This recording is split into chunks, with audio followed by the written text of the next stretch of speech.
E aí, pessoal? Vocês estão comigo? Vocês estão online, por acaso? Eu estou falando que ninguém responde nada. Tem 9 pessoas online e ninguém fala nada. Vamos lá, estou aguardando vocês se manifestarem. Kathleen, Luciana, Leandro, o que foi que vocês encontraram na pesquisa de campo?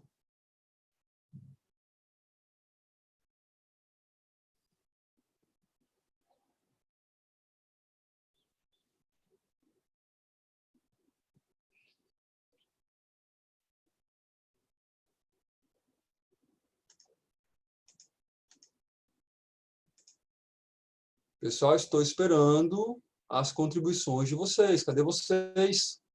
Professor, Laísa, que acabou de responder a chamada aí. bom dia, professor. Fala, Luciana. Eu não fiz, professor, porque eu não achei com quem eu pudesse fazer essa pesquisa.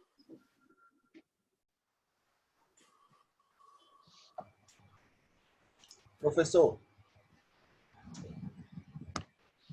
Mauro, quer falar? Mauro, que você ativou o microfone aí?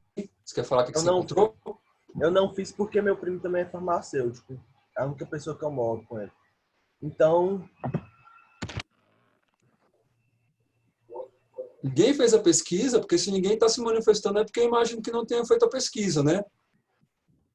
Quem não fez a pesquisa aí que está online, coloca aí para mim no bate-papo, por gentileza. Ou fala aí por áudio.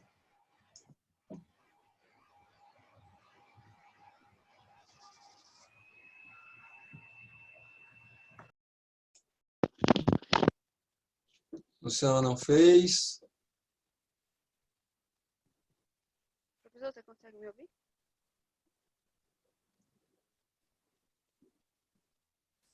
Mauro também não fez.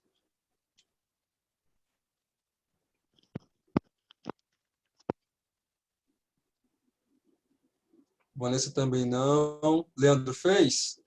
Fala, Leandro, para a gente o que você encontrou então.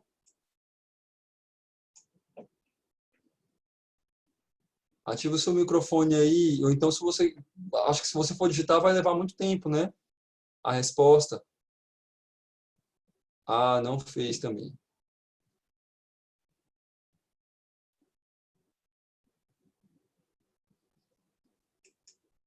Kathleen, Mariana. A Mariana não está me funcionando o microfone. E você, Diogo? Você fez a pesquisa? Kathleen fez?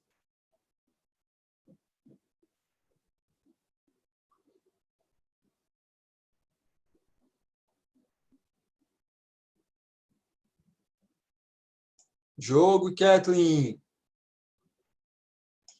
Aê, graças a Deus alguém fez. Então, Diogo, vou ativar aqui o seu microfone com muita felicidade e satisfação para poder ouvir os dados da sua pesquisa, a sua coleta de dados. Fala aí para a gente, Diogão, por favor. Dá para escutar? Pesquisa. Alguma coisa que fugiu do que você estava esperando? Alguma coisa que você concordou, que você teve que orientar as pessoas? Fala aí para a gente. Não, eu fiz a pesquisa Eu fiz por videochamada com 2 amigos, que era o que dava.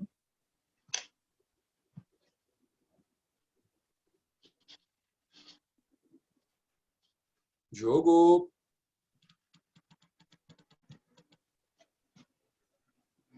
Não estou te ouvindo. Você tem que clicar aí, onde tem o microfonezinho, você tem que clicar assim, enviar áudio. Seu microfone está desativado. Alô, dá para ouvir? Eu vou subir aqui, ó, para te mostrar mais ou menos onde é que é.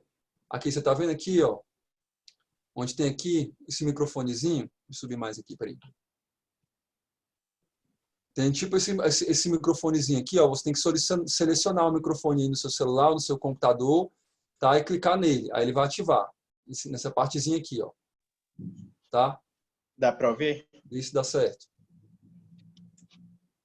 Eu fiz pelo celular com 2 amigos. Na aula passada eu estava te ouvindo direitinho.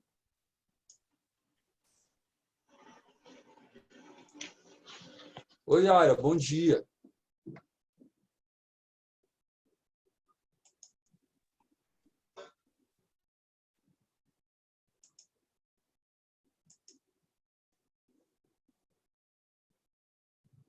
Aira, você fez a pesquisa Relâmpago? Aquela das perguntas que a gente colocou da primeira aula? Vocês fazerem com algum parente, alguma pessoa próxima de casa?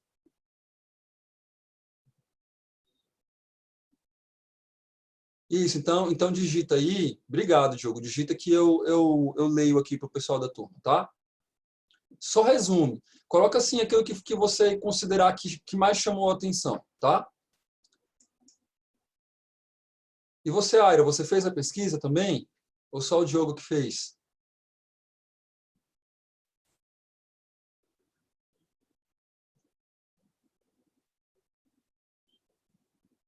Mariana também, graças a Deus. Mariana, ativa seu microfone aí.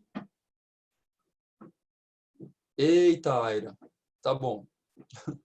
Mariana, eu vou ativar seu microfone aqui, tá? Para você fazer suas contribuições rapidinho. Beleza? Tudo bem, Mari? Fala aí pra gente, para poder ver se eu consigo te ouvir. Consegue me ouvir?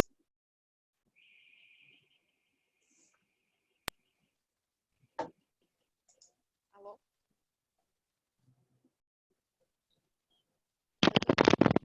Mariana? Você consegue me ouvir?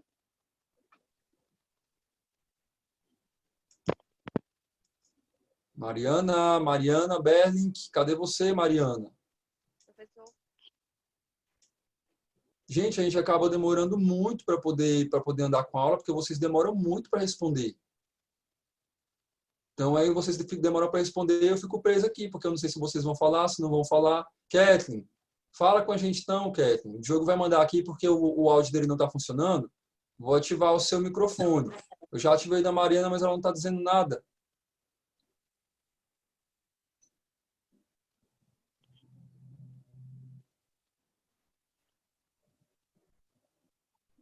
Não está saindo. Bom, o problema não é aqui. Se vocês estão me ouvindo, então o problema não é aqui. Deixa eu ver, só um momentinho, tá?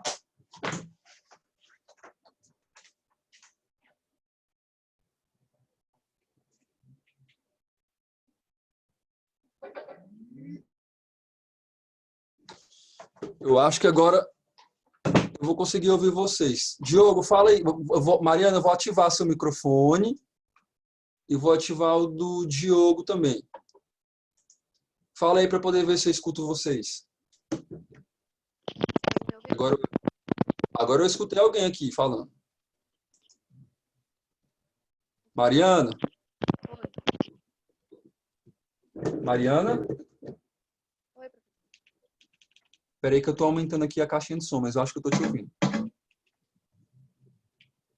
Pode falar de novo? Professor?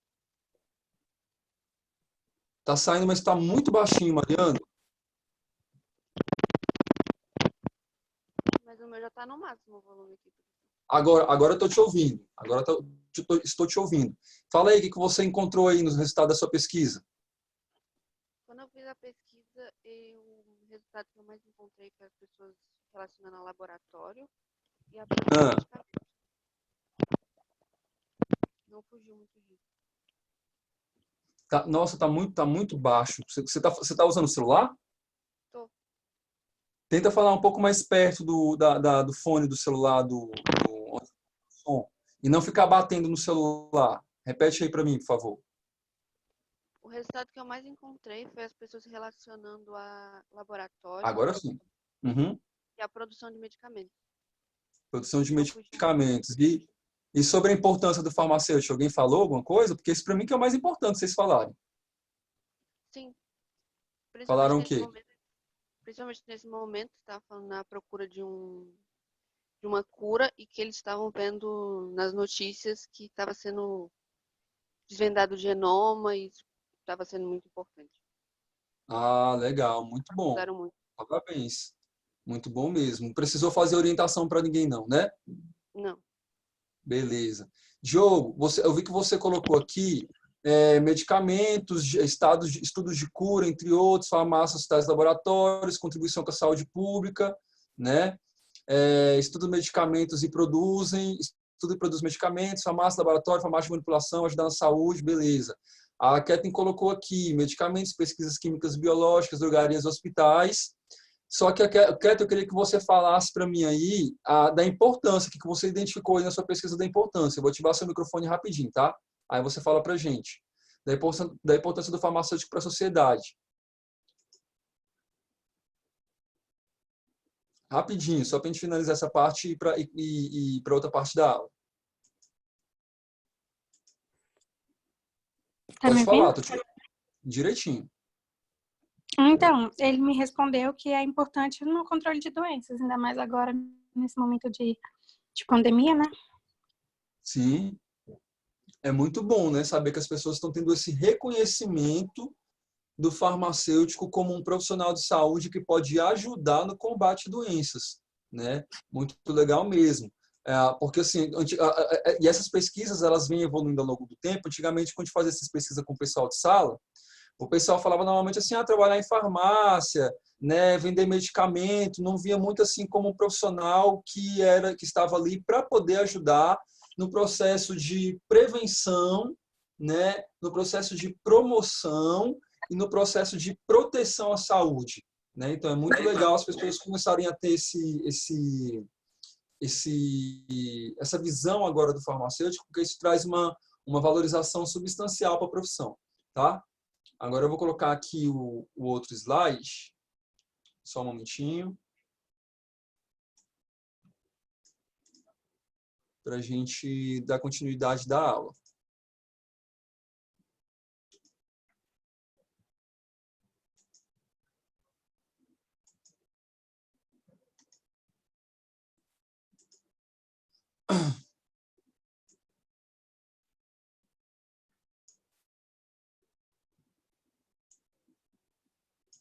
Beleza. Então, deixa eu ver onde que nós paramos. Nós falamos dos conceitos de bioética, objetivo, que era objetivo, que não era objetivo da bioética. Aí falamos em seguida de algumas questões da importância da bioética, especificamente na atividade do farmacêutico, é uma coisa que eu vou tentar trazer muito na disciplina, né? Porque eu saber a importância da bioética para a área de para a área médica, para a área de enfermagem, para a área de fisioterapia, não me interessa tanto porque vocês não estão fazendo esses cursos, né? O que me interessa realmente é saber como que eu posso utilizar a bioética na minha vida enquanto profissional da área da farmácia. Então, eu vou sempre tentar estar trazendo situações relacionadas à nossa área de atuação, uma vez que a disciplina ela serve de certa forma como um processo de capacitação para essas questões relacionadas à bioética em nossa área, tá? Aí aqui eu trouxe algumas questões do cotidiano, que eu imagino que vocês devam ter ficado se questionando realmente como é que eu atuo frente a essas situações, né? As interfaces de saberes da bioética, que é uma área que ela é muito plural, né? Que ela abrange conhecimentos de diversas disciplinas e de ramos do conhecimento e alguns dos assuntos polêmicos que vão ser tratados no âmbito da disciplina. E também falei das funções.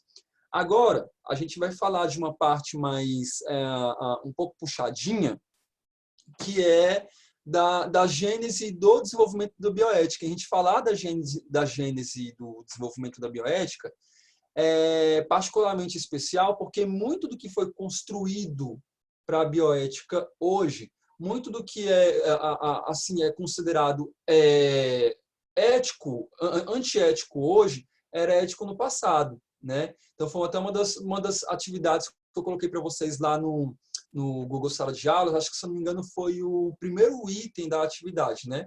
Quando eu perguntei para vocês bem assim, gente, descrevam situações que eram antiéticas no passado, situações que eram consideradas éticas no passado e que hoje são consideradas antiéticas. Então, existia uma infinidade de situações. Talvez encontrar ao contrário, alguma coisa que hoje seja antiético e que, talvez que hoje seja ético e que antes era antiético, acho que aí talvez seja mais difícil, né? Mas, particularmente, a primeira situação ela é bem fácil de a gente tratar. Só um momentinho aqui, deixa eu só fazer dar uma configurada aqui Pronto, beleza. Então, em relação ao desenvolvimento da bioética, né, as preocupações com ética, né, no que diz respeito ao tratamento das pessoas, no que diz respeito à assistência à saúde, no que diz respeito à pesquisa em saúde, elas tiveram início ali por volta de 1900, mas essas preocupações eram muito incipientes, tá?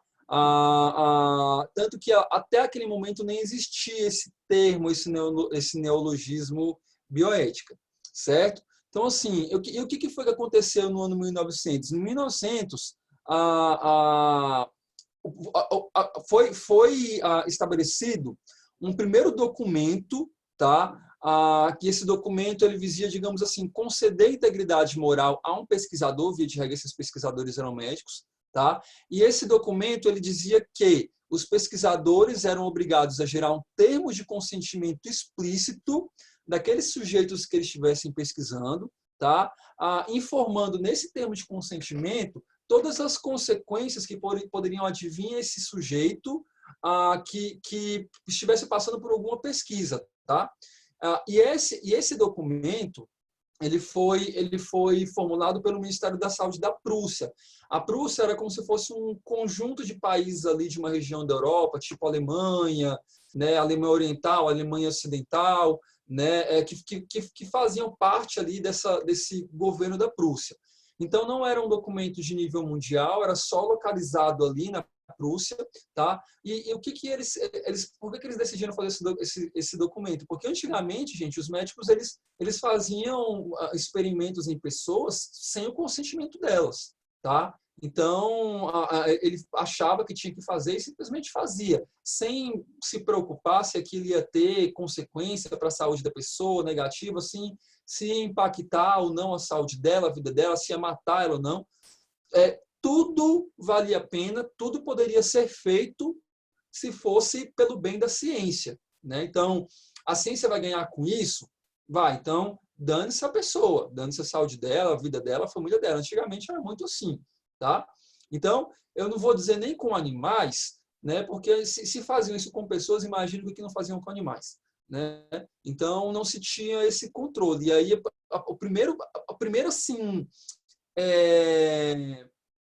fagulha de existência da bioética foi aí realmente nesse período em que a Prússia gerou esse documento para poder tentar controlar um pouco essa questão dos danos causados pelos experimentos médicos, tá?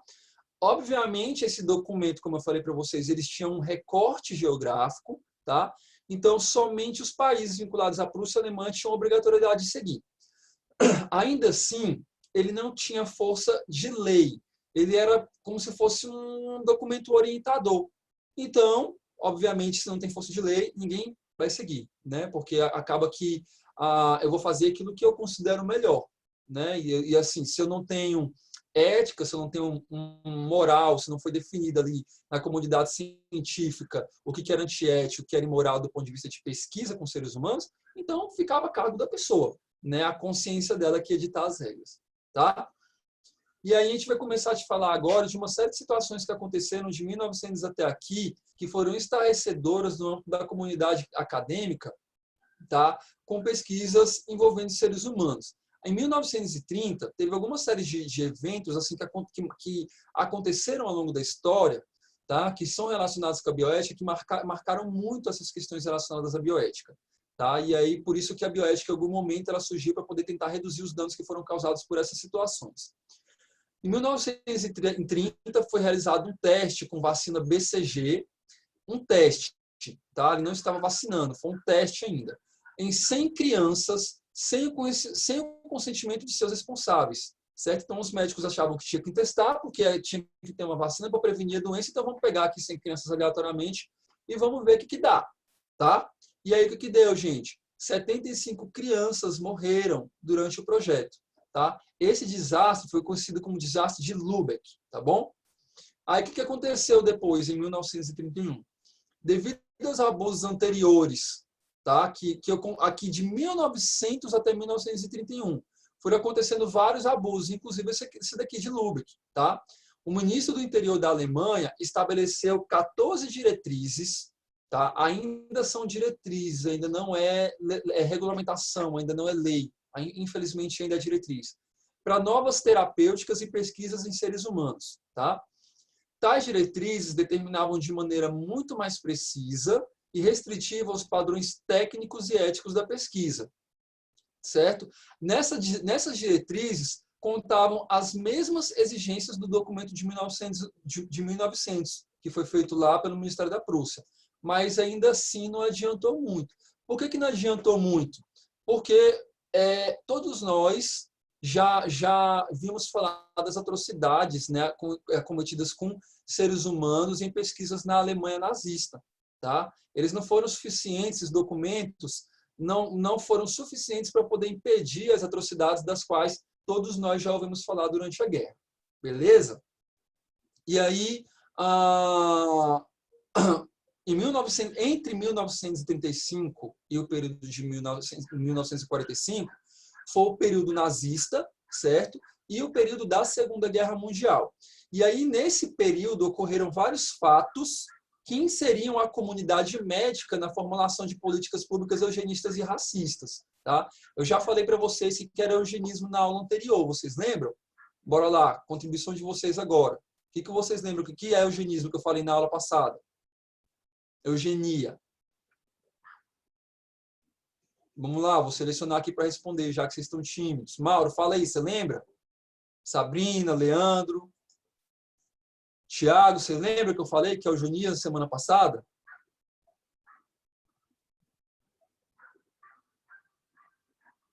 Maísa, Letícia, Vanessa. Ninguém lembra? Vocês estavam só no WhatsApp na aula passada ou vocês estavam comigo?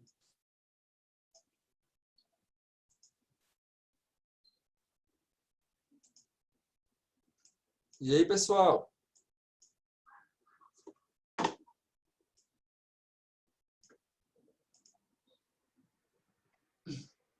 Vocês estão mais tímidos do que de costume.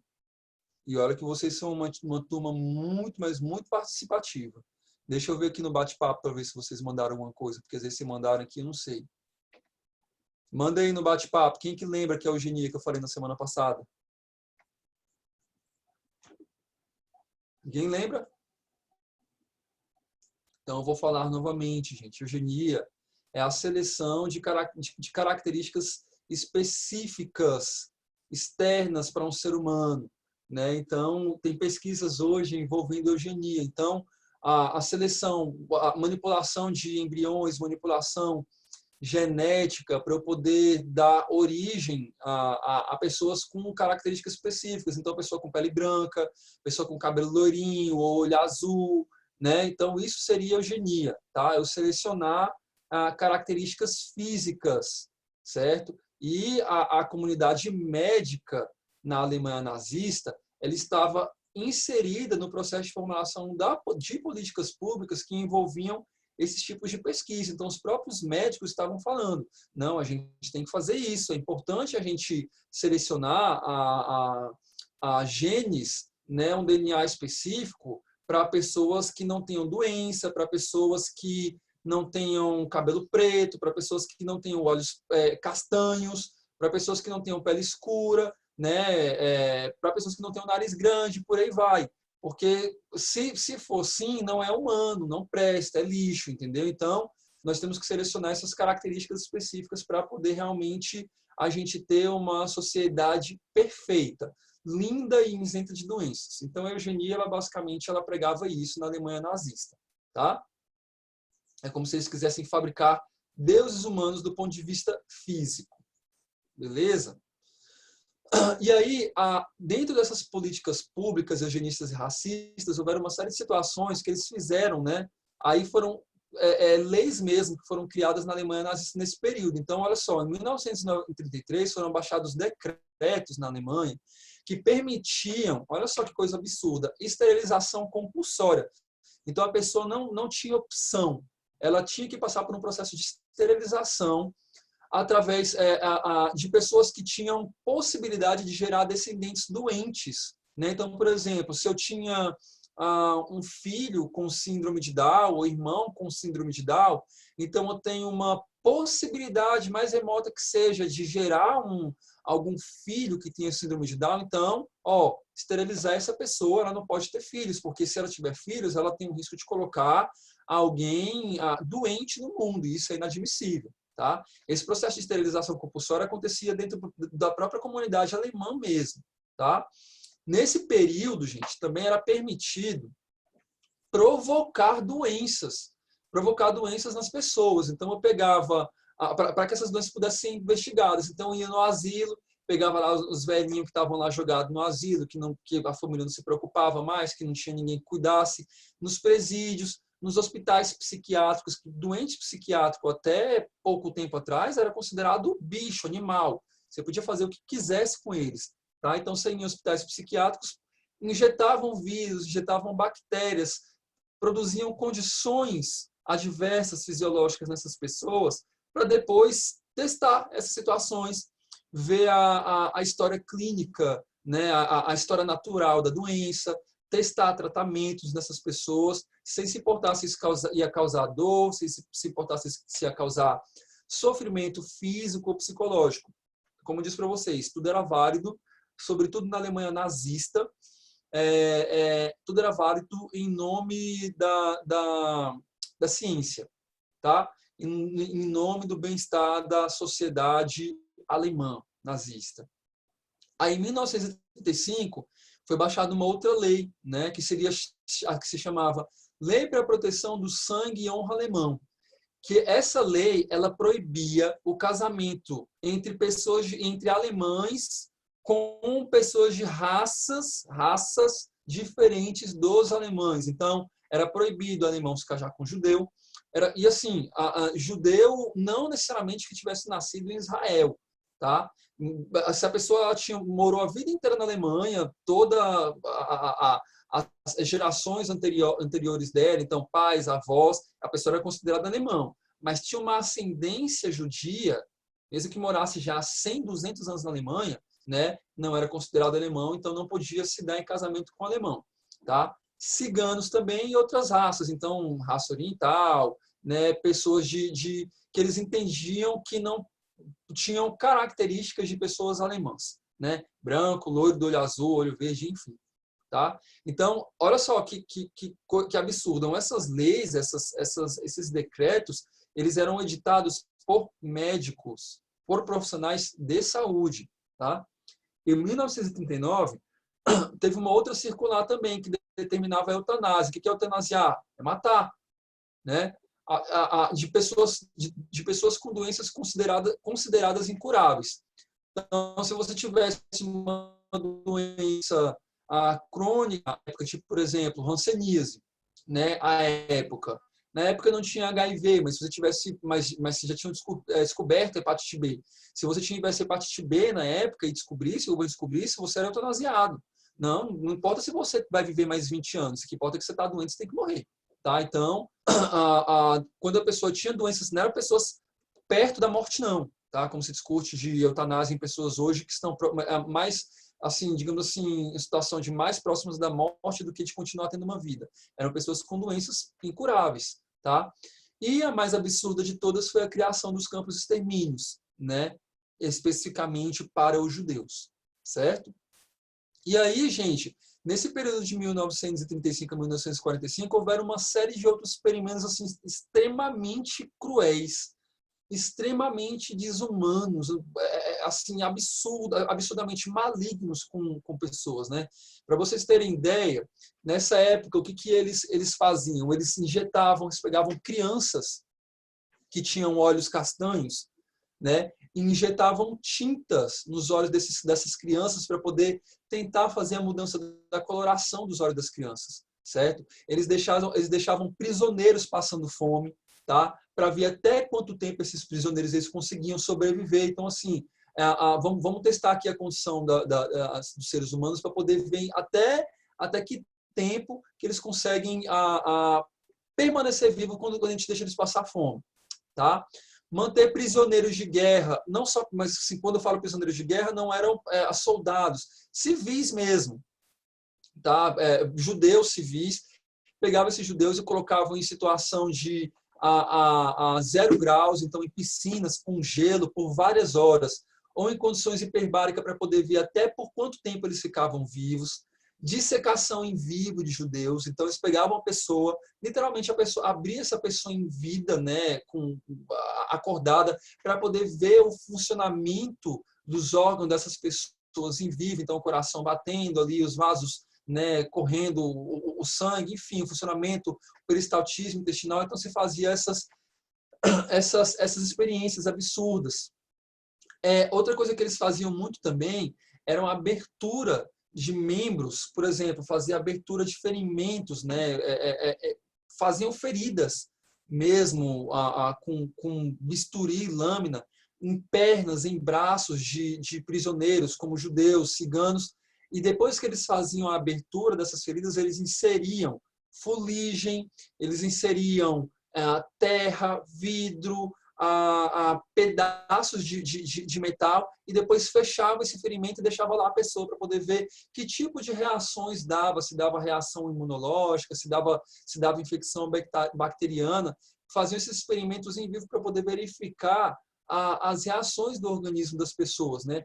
Por quê? Porque o argumento é que assim, os meus soldados estão batalhando na guerra, e constantemente eles vão passar por situações em que eles vão ter ferimentos e que vai entrar fuligem, terra, vidro, metal, e aí eu preciso saber o que acontece para eu poder tratar esses soldados. Então eles provocavam isso em prisioneiros, né, para poder verificar quais eram as reações, sob a desculpa de que os soldados deles passavam por isso e eles precisavam de propor tratamentos específicos para essas situações. Tá? Então olha para vocês verem como foi cruel esse período na Alemanha, nessa época. Tá? Então, muitas vidas, gente, elas foram perdidas nessas experiências e nessas pseudo-pesquisas nazistas. E a gente fala pseudo porque muitas vezes essas pesquisas elas eram muito mais uma maldade, uma crueldade com essas pessoas que elas consideravam uma raça inferior, né? Então, não era uma pesquisa propriamente dita. Era mais tipo assim, eu vou te causar esse mal aqui, eu vou te fazer sofrer, eu vou te fazer chorar, te causar muita dor, simplesmente pelo fato de que você é negro, ou de que você é judeu, ou de que você é cigano, ou de que você é homossexual. Tá? Então, eu vou te causar toda essa dor só por causa disso. Certo? Então, não estava relacionado assim tanto ao bem da ciência, mas estava realmente mais relacionado a um mal que existia de uma maneira muito absurda no coração das pessoas, de fazer o mal pelo mal ali, de causar o sofrimento gratuito pelo sofrimento. Beleza? Gente, eu vou levantar aqui rapidinho para poder pegar uma garrafinha de água para mim, porque minha garganta está começando a ficar aqui ressecada, e como eu só fico falando, vocês não falam nada, eu preciso de dar uma lubrificada na garganta um pouquinho, tá? Então só 30 segundinhos para poder pegar uma garrafinha de água.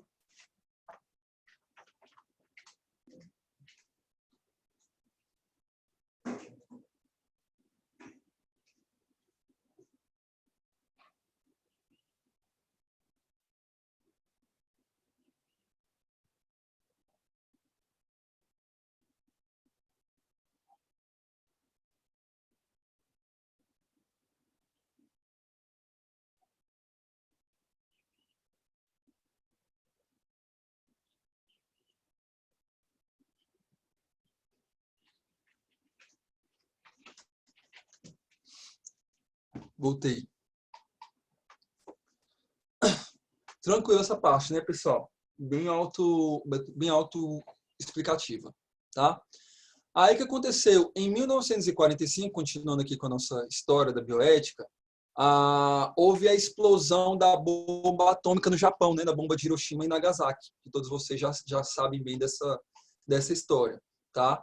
E entre 1945, após a explosão da bomba atômica, em 1946, foi o fim da Segunda Guerra e o julgamento de Nuremberg, tá?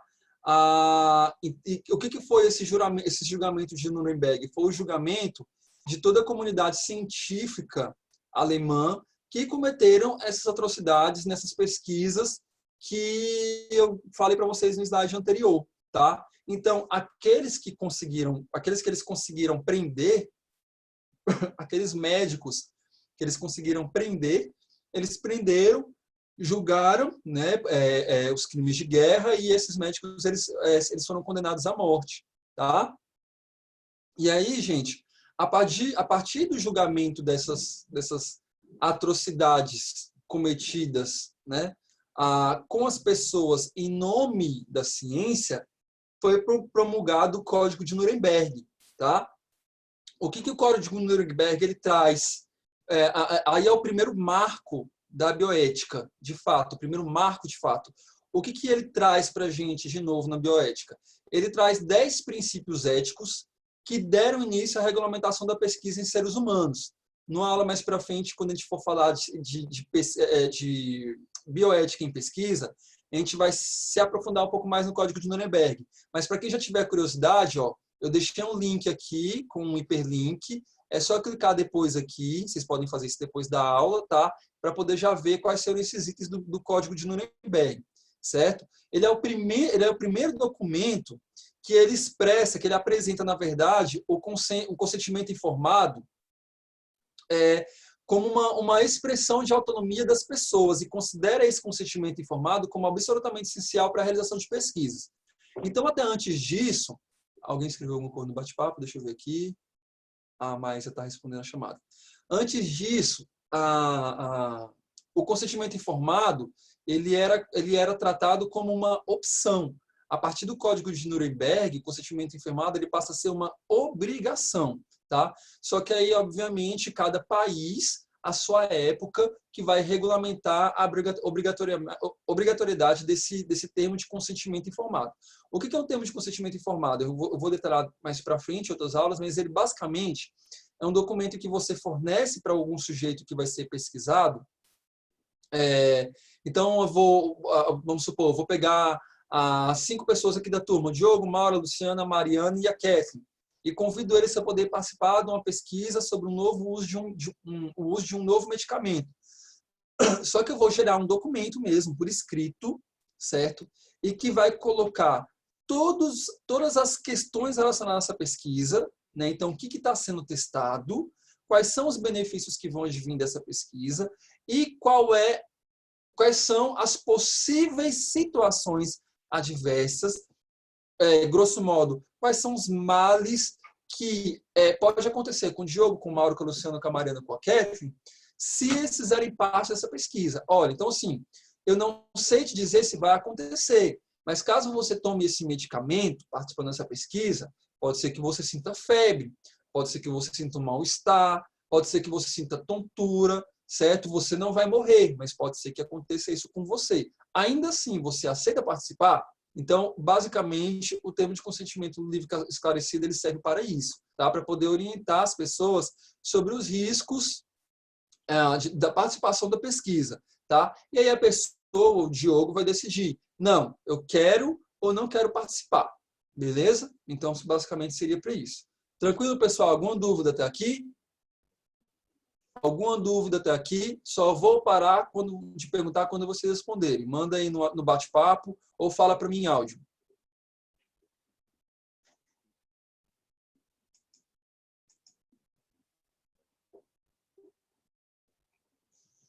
Não, eu imagino que não tem dúvida, né? Beleza. Tá bom. Então eu vou seguir. Se alguém tiver com dúvida, tá? Se tiver com dificuldade no que eu estou falando até agora, perguntem. Lembre-se que agora nós temos um novo código de ética da turma de bioética. Não levar dúvida para o dia a dia, tá? Se tiver dúvida, perguntar. Beleza. E aí, gente, a gente teve em 1948 a Declaração Universal dos Direitos Humanos, certo? A Declaração Universal dos Direitos Humanos ela é um marco na história dos direitos humanos e, assim, ela é bem interessante, essa declaração, porque ela foi elaborada por representantes de diversas origens jurídicas e culturais do planeta. Tá? Então, foram pessoas de diversas raças, de diversas culturas, que elaboraram esse documento. Então, o que é que consta nessa Declaração de Direitos Humanos? Nessa declaração, você tem os direitos mínimos que todos os seres humanos do planeta, independente de raça, cor, a condição de saúde, se é presidiário ou não, se é criminoso ou não, tá? Então, todos os direitos mínimos que os seres humanos eles têm, como, por exemplo, o direito de igualdade perante a lei, como, por exemplo, o direito de nunca ser submetido ao regime de escravidão, tá? Então, esse daqui foi um outro marco muito importante do que diz respeito à bioética, beleza? Aí, outra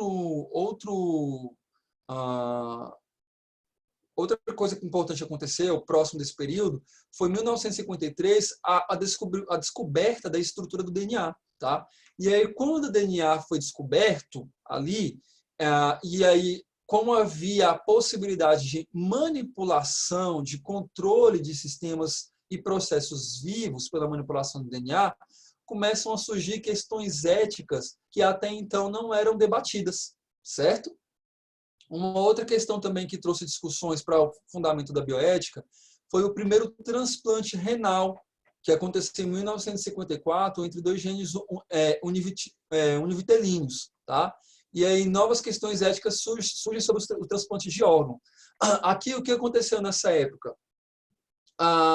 Os pais decidiram pelo transplante, então retirar o rim de um dos irmãos e colocar no outro. E começa a surgir aquelas questões, né? Será que os pais tinham esse direito de decidir por aquela criança, de vou tirar o seu órgão aqui e vou doar para outra pessoa, mesmo que seja seu irmão? Então, será que essa criança em si, pelo fato de ela não ser responsável por si mesma, será que é ético eu tirar um órgão dela e dar para outra pessoa? Né? Então, começam a haver discussões nesse sentido, porque antigamente os pais eram donos dos corpos dos seus filhos.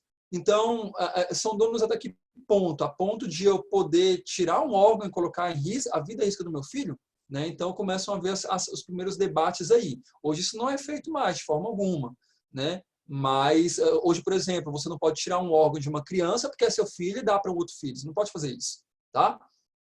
Aí surgiu também outro problema em 1960, e aí esse foi um dos problemas mais importantes que marcaram a origem da bioética. Tá?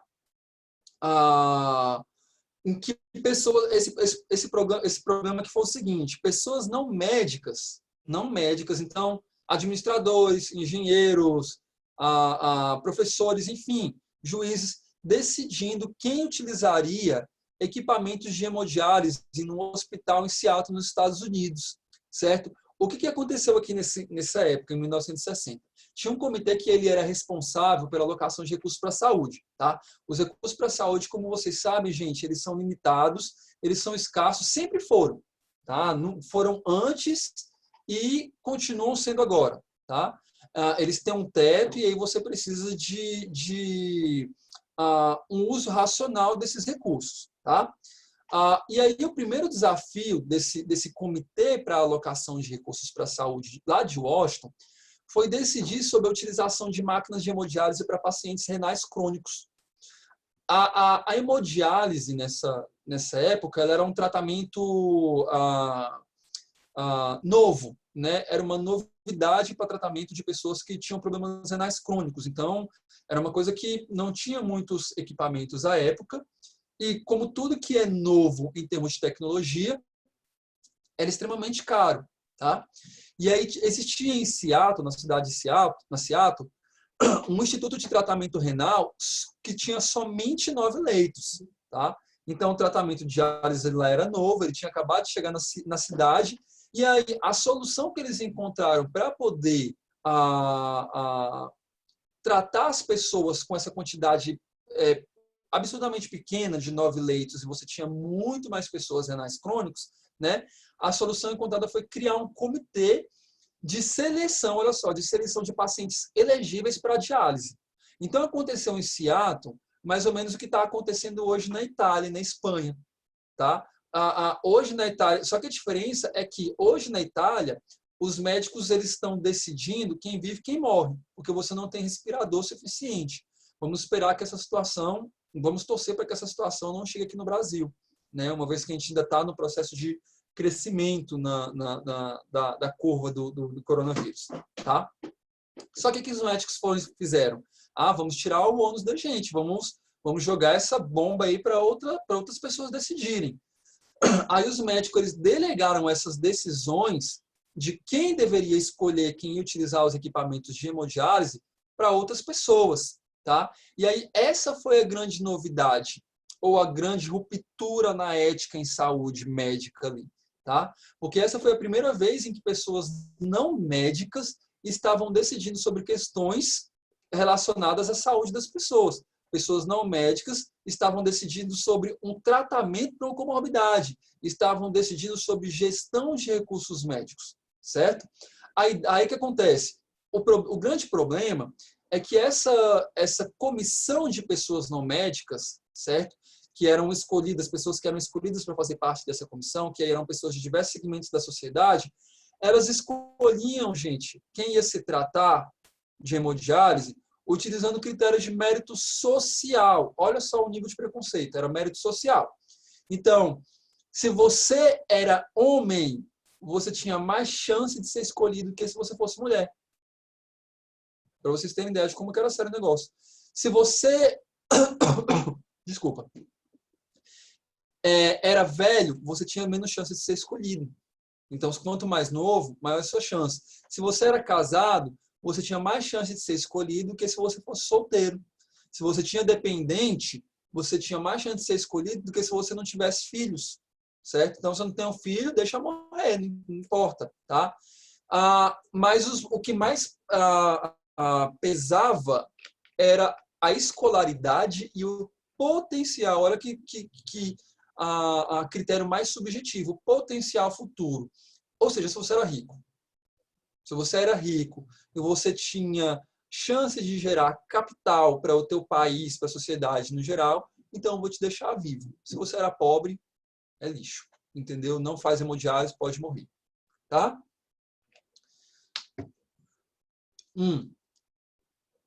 Só que a ideia, embora esses comitês eles tivessem feito isso à época, usado esses critérios bem preconceituosos, digamos assim, para selecionar as pessoas, a ideia da criação do comitê não era ética, não era essa, tá? Não era essa. A ideia era criar um grupo multidisciplinar que tivesse a participação de diversos segmentos, de diversos conhecimentos, diversas disciplinas, para poder ajudar a fazer decisões que envolvessem pacientes e recursos financeiros. Que é bem a ideia da bioética hoje, né? Uma vez que na discussão da bioética eu tenho discussão de diversos segmentos da sociedade, diversas religiões, diversas disciplinas participam. Então a ideia é mais ou menos essa. Mas eles foram bem infelizes com essa decisão, né? Porque o tiro meio que saiu pela culatra, né? Porque as pessoas dessas comissões à época acabaram utilizando critérios de mérito social, não científicos. Beleza. Continuando, em 1960, gente, a gente tem o primeiro anticoncepcional aprovado para uso oral, que foi o Enovide. O que isso tem a ver com a história da bioética? Tem tudo a ver, tá? Porque o Enovide, e aí é interessante a gente pensar que nós, como farmacêuticos, né, nós já envolve um pouco a gente, o Enovide ele trouxe uma revolução na vida sexual e na vida social das pessoas, principalmente das mulheres, tá? Porque as mulheres elas passaram a ter mais liberdade sexual. O sexo ele deixa de estar vinculado a uma questão de procriação apenas, e ele passa a ser vinculado a uma questão de saúde, né? Então, sexo é vida, sexo é saúde, você pode fazer sexo à vontade, porque sexo faz bem, e isso não necessariamente vai te levar a uma gravidez precoce. Então, aí começa a surgir uma série de debates sobre a autonomia da mulher, surge uma bioética feminista, tá? E começam a surgir debates sobre a questão, sobre o controle, a autonomia do próprio corpo, e também sobre questões relacionadas ao aborto, tá? Então, essas questões sobre a bioética começam a ser debatidas também aí já em 1960. Aí, em 1964, tem um outro marco, o segundo grande marco da bioética, que foi a Declaração de Helsinki, tá?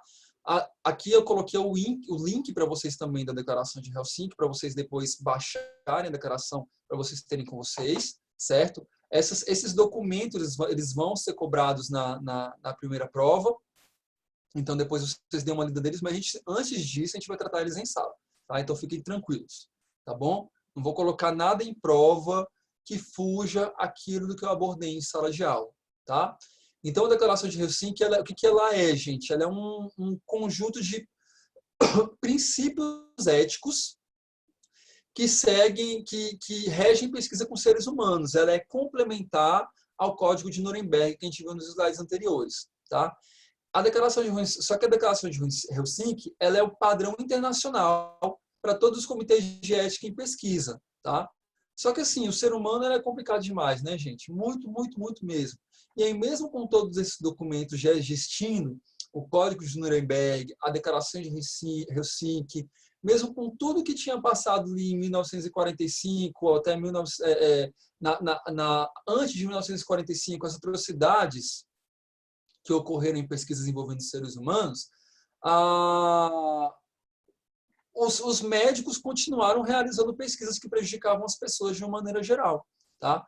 Ainda prevalecia a moralidade individual de cada médico. Então, se eu considerar que isso aqui é certo, que isso aqui é para o bem da ciência, eu posso fazer, tá?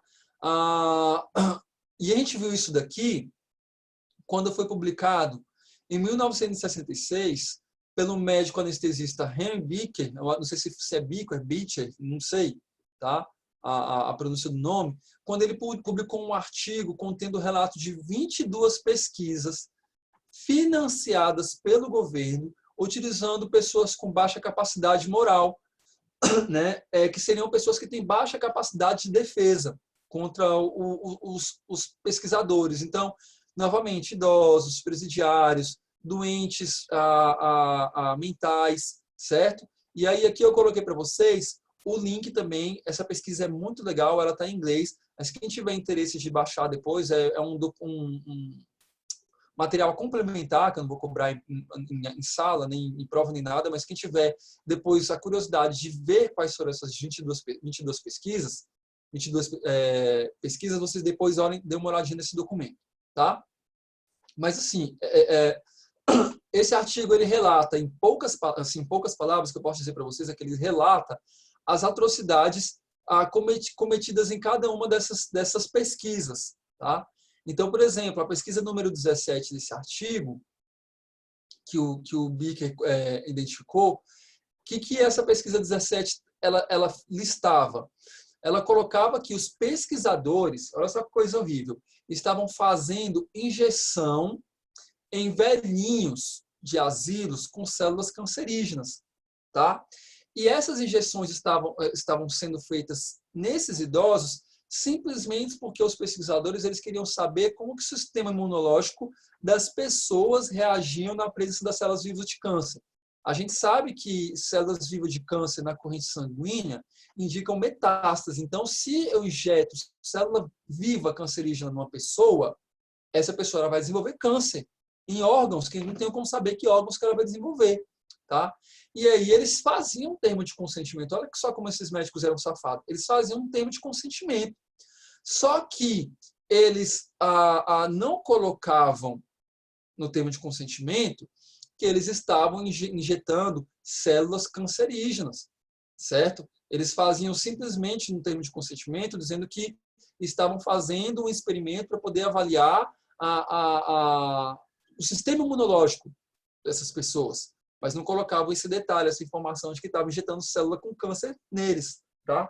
Então, isso é para vocês verem que a imoralidade, a maldade no âmbito da pesquisa, o comportamento antiético, ele não era uma exclusividade dos médicos nazistas, certo? Até porque essas pesquisas aqui foram feitas nos Estados Unidos, beleza?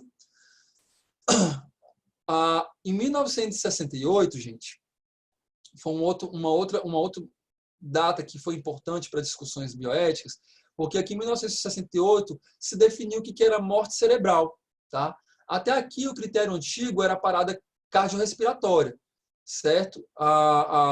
Desculpa, aqui não, aqui seria a definição de morte, tá? Eu coloquei aqui, mas tá errado. Beleza? Deixa eu riscar aqui. Aqui seria a definição de morte. Cadê? Eu vou mudar no slide lá depois. Ponteirinho, caneta. O que era morte em ciência? Espera aí, rapidinho. Eu estou usando só a mão esquerda porque eu estou sentindo uma dor muito forte no meu ombro. Eu acho que por causa do uso excessivo do computador esses dias montando aula para vocês. Então, enfim, aqui em 1968, o que era morte na comunidade científica? Então, o critério antigo para morte era a parada cardiorrespiratória, né? E aí começou a haver uma série de discussões em relação a isso, porque se eu considerava a parada cardiorrespiratória como morte, se a pessoa ainda está com o coração e com o pulmão funcionando, essa pessoa ainda está viva. Então, eu não posso utilizar esse órgão dessa pessoa para doação. Não posso fazer doação de coração, não posso fazer doação de pulmão, coisa que hoje a gente faz, né? Então, esse parâmetro, esse critério de mortalidade, ele não servia para a doação de órgãos, então mudou o critério. Passou a ser adotado o critério de morte cerebral, que é utilizado hoje em dia, né? Uma vez que esse critério ele viabiliza o transplante de órgãos. E aí depois foi criado o neologismo bioética, em 1970, né, pelo bioquímico Van Porter, no livro Bioética, Ponte para o Futuro. Então, aqui que passa a existir, de fato, certo, a palavra bioética. Aqui que passa a existir o termo bioética.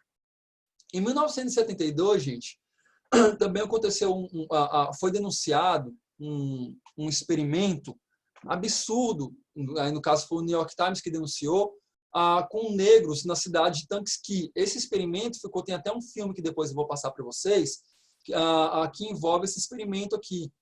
Ficou chamado como caso Tuskegee. O que aconteceu aqui? 40 negros com sífilis no estado do Alabama foram deixados sem tratamento para sífilis. Eram 40 negros sifilíticos e eles foram deixados sem tratamentos somente porque eu queria verificar a história natural dessa doença. Essa pesquisa foi iniciada em 1972 e desses 400 negros, apenas 74 pessoas ficaram vivas após a pesquisa, tá? Qual foi o grande problema ético nessa pesquisa?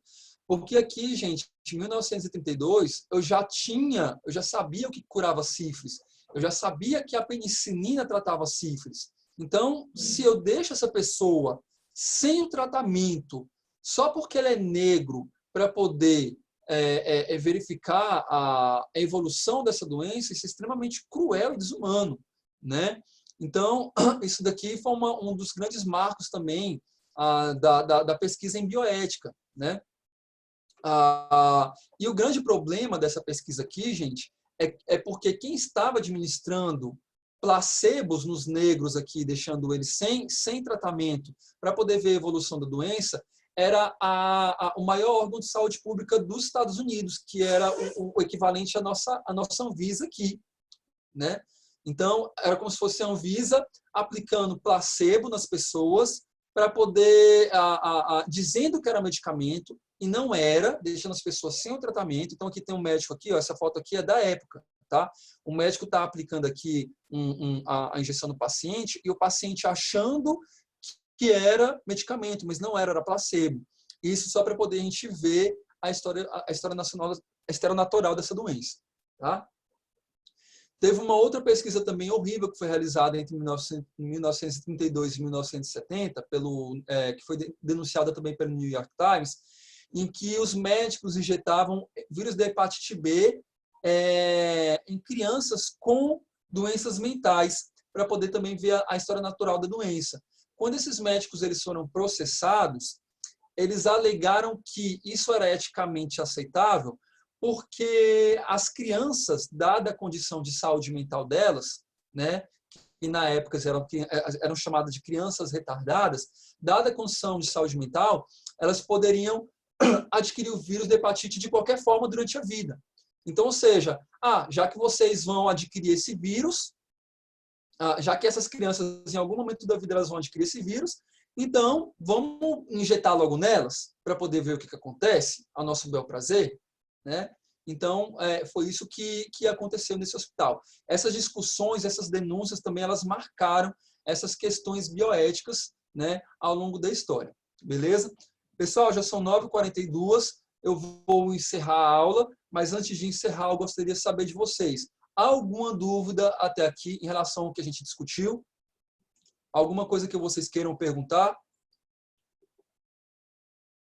Não quero ver depois ninguém falando, eu fiquei com dúvida na aula, e não perguntei porque fiquei com vergonha, a hora de perguntar é agora. Bora lá. Alguma coisa que vocês queiram perguntar?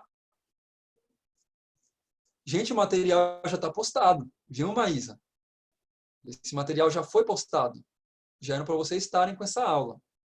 Foi postado no mural e foi postado na sala de aula do Google. Não deixem de fazer atividade, porque as 2 atividades que vocês fizerem vão contar pontos na prova, tá? A data da nossa prova, deixa eu passar a data da prova para vocês. Vai ser no dia, só pegar o calendário aqui, eu vou mandar no grupo também.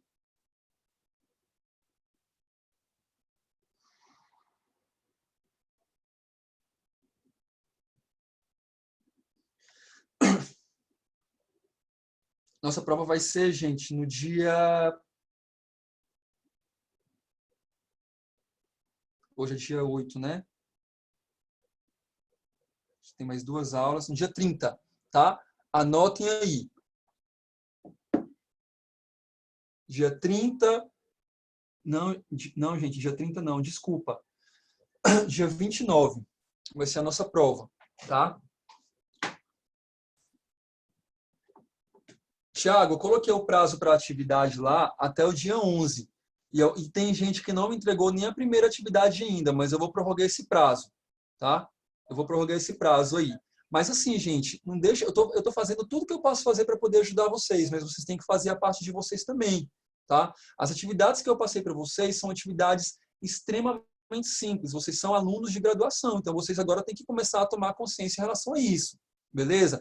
A primeira atividade foi um resumo de um artigo, que reclamaram que o artigo foi um artigo grande. O artigo não é grande, o artigo é um artigo de 6 páginas apenas, com a letra enorme, tá? Então, vocês têm que fazer um resumo daquele artigo. E que relação que tem com a disciplina? Tudo. Independentemente, gente, tá tendo aula por videoconferência, aquele artigo eu ia passar para vocês em sala, para vocês resumirem também, porque diz respeito à bioética nas atividades do farmacêutico, coisas que vocês têm que saber. Então, aquela é a primeira atividade. Na segunda atividade, é mais fácil ainda, porque é uma coisa que vocês vão fazer com as palavras de vocês. Então, a gente já estudou sobre ética, moral e direito. A gente estudou agora de algumas situações vivenciadas que antes eram consideradas éticas e que agora são consideradas antiéticas, certo? Então, você já tem plenas condições, com base no que a gente discutiu até aqui, de dissertar sobre aqueles 3 itens da atividade número 2. Para facilitar para vocês, eu até coloquei lá, ao invés de vocês dissertarem de 3 itens, vocês vão escolher 2. Então, vocês têm o item 1, o 2 e o 3, vocês escolhem 2 lá, daqueles lá que vocês acharem mais adequado para vocês, e vocês dissertem, certo? Sobre aquilo dali que eu perguntei para vocês. Não é nada demais. Então, poxa, não deixem acumular, porque aí eu estou fazendo a minha parte, tentar ajudar, mas aí vocês têm que fazer a parte de vocês também, entregar a atividade. Beleza? Alguma dúvida até aqui? Se não tiver, nós vamos encerrar a aula. Tudo tranquilo?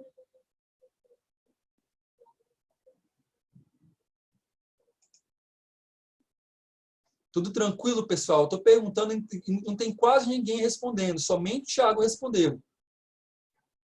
Se vocês não estão mandando pelo áudio, manda pelo menos pelo bate-papo.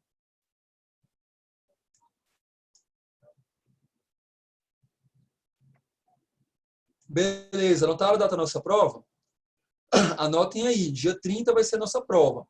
A prova vai ser realizada no horário de aula mesmo, então a gente vai começar 8h30 e vai até o nosso horário, que é 9h40, né? Acho que 9h30, 9h40. E aí vai ser uma prova realizada pelo Google Forms. Na hora, antes da prova, eu vou liberar o linkzinho para vocês. 30 não, dia 29, porque eu estou confundindo aqui os dias. Tá? É dia 29, dia 30 é quinta. É dia 29 a nossa prova. Vou até anotar aqui, porque eu tinha colocado que ia ser dia 23, mas eu vou deixar dia 29 para ficar melhor para vocês. vocês terem mais tempo para estudar. Dia 29, nossa provinha. Beleza? Tranquilo, galera? Vou interromper, então, a aula. Vou finalizar a aula, porque já são 9h50.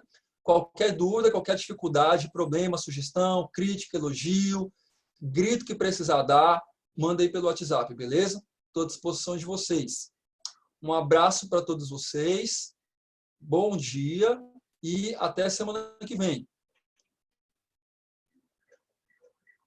Quem não assinou o bate-papo, assina aí para mim rapidinho, que eu vou salvar, porque o bate-papo serve como lista de presença.